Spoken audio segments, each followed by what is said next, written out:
welcome back to the Rabbit's Chair. Last week we were a bit out of sync, and really this week we're still a bit out of sync, but we're catching up. So last week we went to see Ed's boat, we looked at what he's been doing with the roof. We also started work on the steps to the studio. This week we're going to be clearing up a bit around the carousel. We're going back to the boat and carrying on with the work there.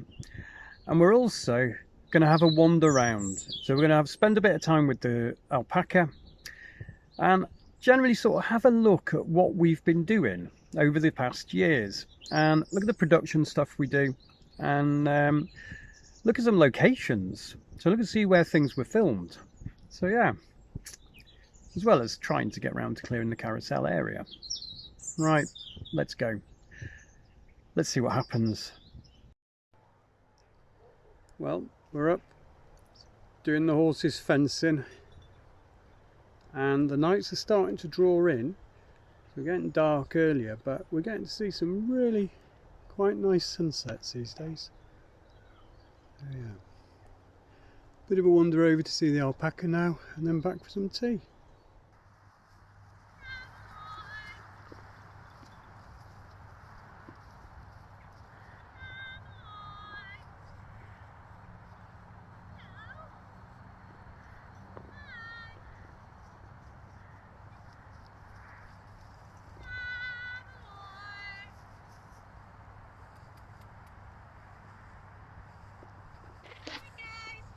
So this week I think there's going to be a lot of wandering about. There's also going to be some work at the boat, so let's go look at what's happening over at the boat.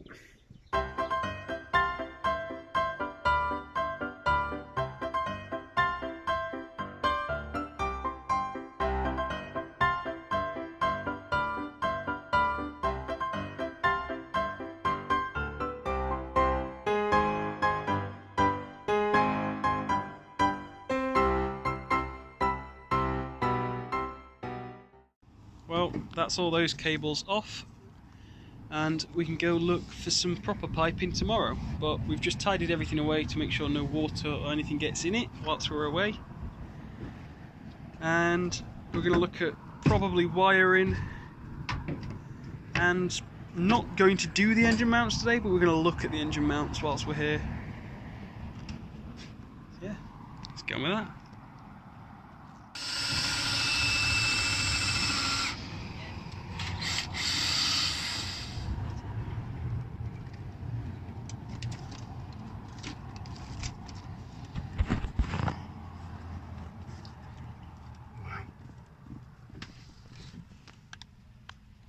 Wow, that's messy. It's good if it's off. Yeah. So it's good to finally get that plate off and to see that the pipes are off and we're ready to get some new ones. So let's go have another wander. This time we'll have a look at some of the locations where we've been filming. So yeah, let's go see what's up there. So as a lot of our time lately is clearing the studio in preparation for creating some more props and costumes and coming up and seeing to the horses up the field, so you'll probably see Sally wandering in the background. I thought we'd have a little bit of a tour of some of the locations we've used and some of the props and the way we did the props in the past. So here's one from this location that we did very early on, and it's a very early episode of Big Field, and it's with a car door that I collected for 99p. So I'd go around collecting loads of props for 99p. We've still got loads of them, so we use them in films these days. So yeah, anyway, here's the beginning of one of the Big Field. I think the worst way to look at the countryside is from a motor car. The trouble is it goes too far and too fast. The right way to see the countryside is on your feet. So on with the tour, and again Sally's sort of wandering over there, and so this field was used for quite a few sketches, but most notably Judge Rinder was filmed somewhere around here, where we had the large Judge Rinder costume that Ed and I made part of and Ben dressed on set, and here was the carpet with which is another piece of costume that Ed and I made quite late in the night. So yeah, this pretty empty field was the location for the next bit of silliness. Daniel, that's your carpet. True. This case is about a loan that you extended to carpet. Exactly, yes. Is that about right? So a short stroll away and we have the other field. So we've just hopped over the fence there. And this field was set up here with 4 coffins that Sally, Ed and I made, and Ben came and finished off in the lead up to the filming. So yeah, we'll see those in a minute because they're still in the studio and we need to move them out to store somewhere else. And then over here was a table that we had, well, Ed and I and Ben dressed on set for the sketch. So we'll show you both of those. So we'll start off with the coffins very briefly, and yeah, and we'll have a look at the table very briefly, and then we'll get on with our wander round. I'm going to have a look at another couple of places where we were filming. Bosoms. What is going on there? That is one hell of a hairy crack. First impressions. It's very caring. Go down, man! Just clear that last bit for us there, Scarlett. Why is it so hairy? Lovely, eh? Yeah. Well done, Scarlett. Well done. You can make your way back to camp. Well done. Well done. See you See you tomorrow. Well done. Bye. I actually feel full. I feel full. So that's an interesting wander round, and we'll carry on with that. Ben and Ed worked hard together on that job, and whenever they're together they like to go off and play hard. So yeah, bit of Ben and Ed together.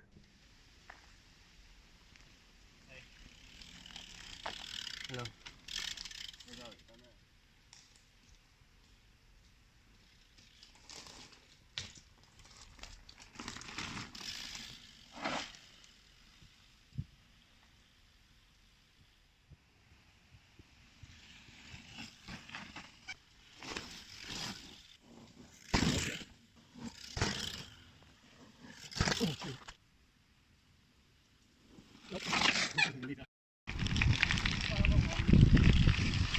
So we're just on our way back, just checking some of the plants as we go.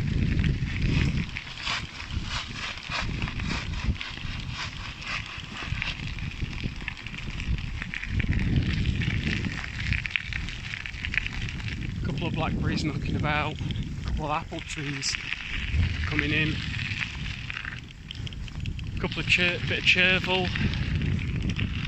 Hogweed seems to have died down now, but all things we need to look at collecting in the next couple of coming weeks. So we'll be foraging again soon, and it's nice to see Ben and Ed out messing around on their bikes again. So yeah, let's get back on with this wander around the field. So to continue our little tour, this is actually the big field. So this is where that series got its name, from a kind of light-hearted conversation in this field.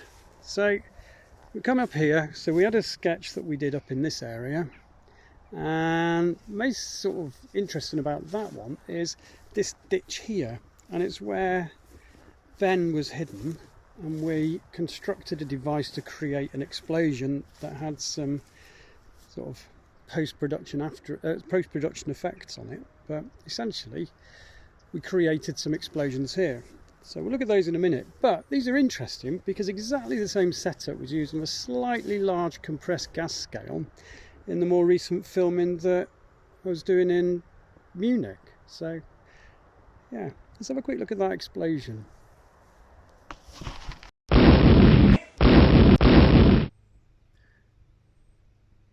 So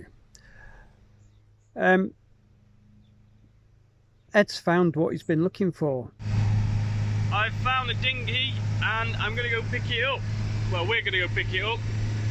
Hopefully it's not too big for me to get out of the water, but it will help with shopping, emptying the toilets and just general use on the boat. Yeah, let's go see if I can actually lift it and if it's any good. So, we just looked at it. It's a lot heavier than I thought, but he was also selling a winch, so I've picked up a winch as well. And we'll have another closer look at it when I get back. Back at the farm. And I went out for this dinghy and this mini Coater electric motor, which is battery operated, and you just hook up a battery to these with this wiring and it just goes backwards and forwards and faster and slower. And it's really nice to have a battery powered one because I'm thinking I'm going to put a solar panel on it so that it charges itself. But one thing about this boat is it's very heavy, so I'm going to have to figure out a way to get it out of the water and put it on top of my boat when I'm not using it, to keep it out of the way of other boaters and just for the Canal and River Trust for it to be allowed on the boat. But to help with that, I've got this.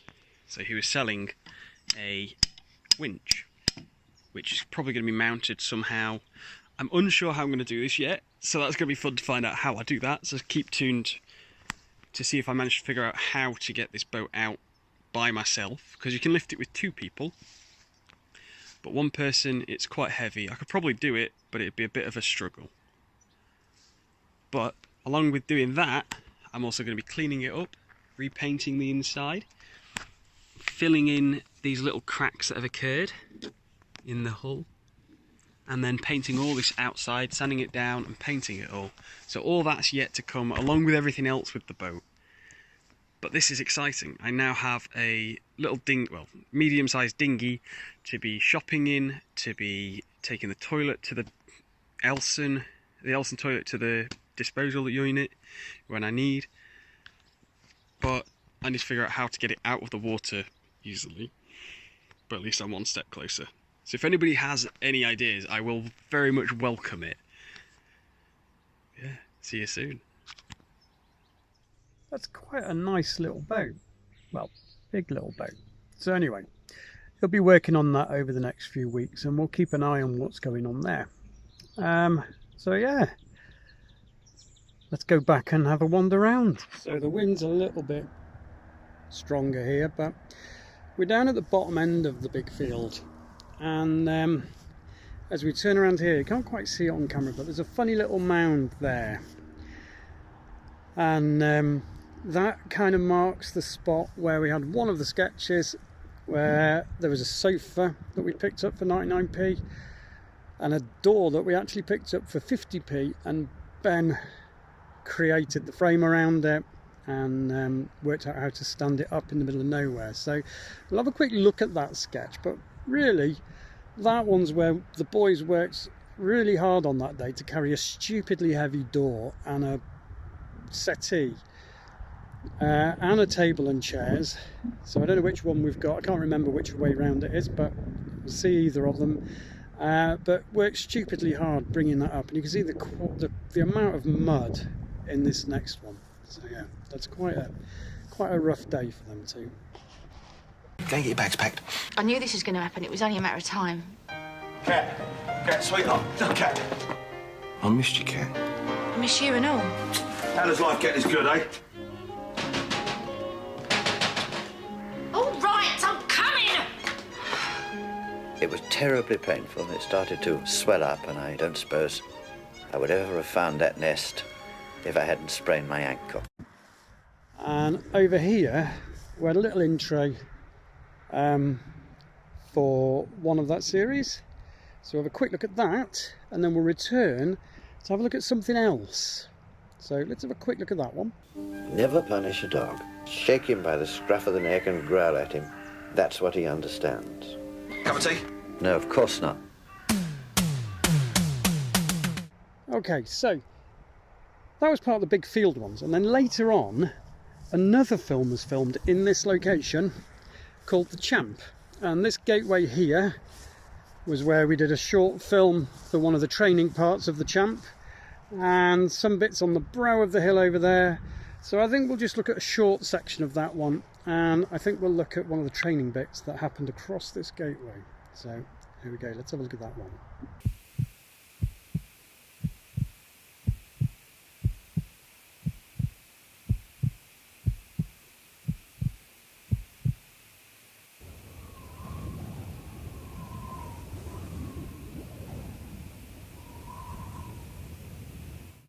So that last one was by Secret Garden. So we'll have a look into those over time. Right, I'm actually looking for the alpaca and I've just found them over there, so we're going to see them in a minute. But at this point, we'll look back over here, and this point is where we exploded a microwave. So we'll have a quick look at that one. Weren't expecting that, was ya? And then if we turn around, there's the alpaca again, turn around to here somewhere, this is where we shot a lump of cheese.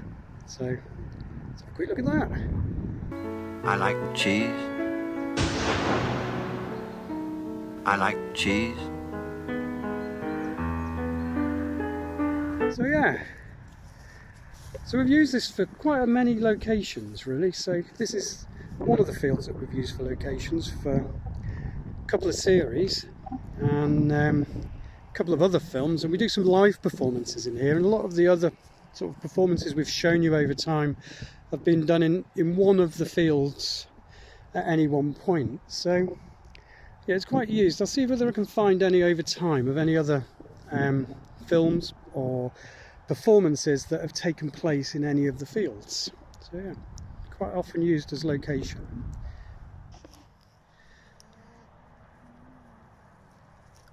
So as well as the well-being part of the alpaca for experiences and throughout the residencies, we also do alpaca drawing, and we've spoken about this in the past in one of the earlier rabbit's chairs. So Sally quite often comes up to the field. Sometimes we don't even know that she's come up. She'll quite often come up to the field to do some drawings of the alpaca, and yeah, quite often when we have resident artists, they'll come and join her in the field and just spend a bit of time drawing, painting, whatever they want to do really, and just generally chilling out with the alpaca. So if it's not a performance, it's actually drawing. So yeah, so again, they're quite nice to be around, and very relaxing.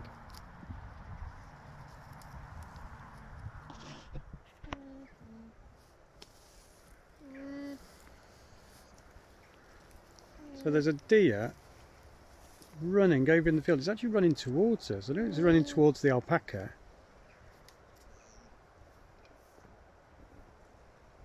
It's just stopped there. Try zooming into it. There.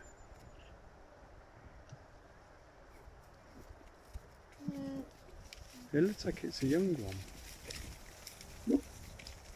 The alpaca have seen it now, and it's running off.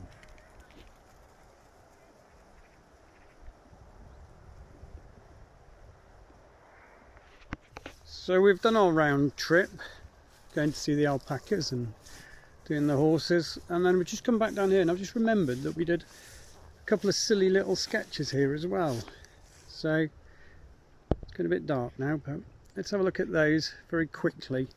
Some little Secret Garden playful sketches that we did a few years ago.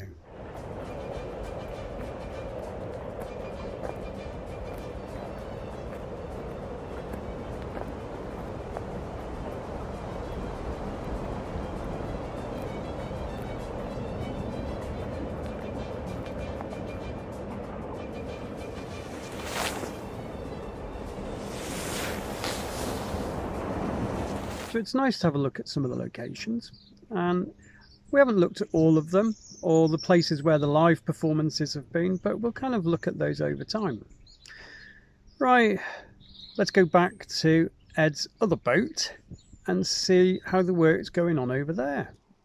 Back at the boat, and we have brand spanking new pipes.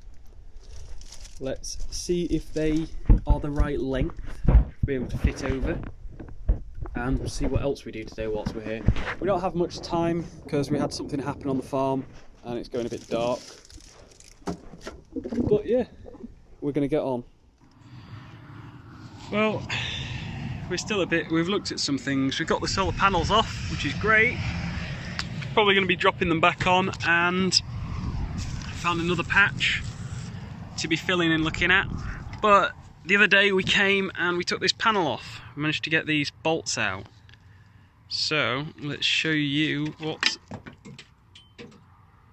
Oops, well, I'm going to have to go digging in the engine bay for that. Let's have a look at what's behind this spaghetti of an electrics. And that nice lovely rust in the background. So yeah, this is now a job to see what is what and what is connected and getting power and what's working and what isn't, because we have at least one cable not connected anymore, which I'm a bit unsure where that's from, but I'll find that out in a minute.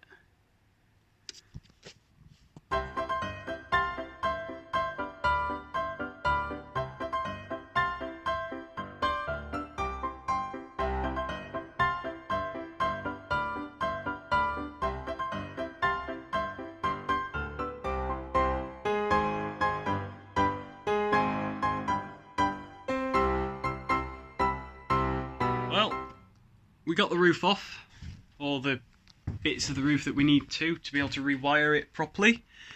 We also took this wall off to check what was behind it, because it was quite wet, and we think there's a little pinhole here that's made this big moisture, but it's still wet, and this just shows the danger of what's behind the wall. That's soaking wet behind there. We're going to let it dry out and hope that it dries out, and then paint that with red oxide. But it has given me hope, because there's red oxide here. It may have been on when it was first manufactured, but it's still there. So that means I shouldn't have to take off all the walls. Well, I'm not going to do it anyway, but it just means I'm happy not doing it, taking off the walls, because it's giving me hope that it's all going to be red oxide around the edge. Maybe not there, but I'll do this part at some point when it's dried.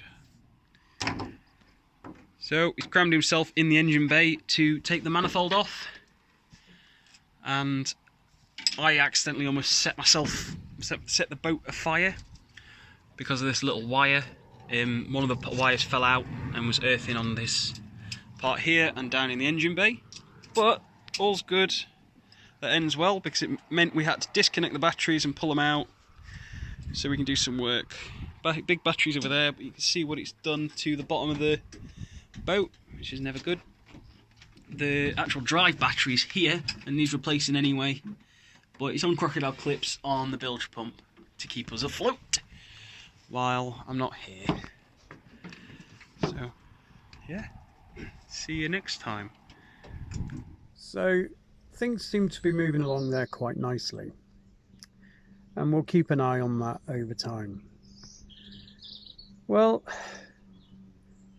this week we've had a good old wander around and a look around at some of the locations, and we've also seen Ed's boat getting dismantled and the parts coming together for it.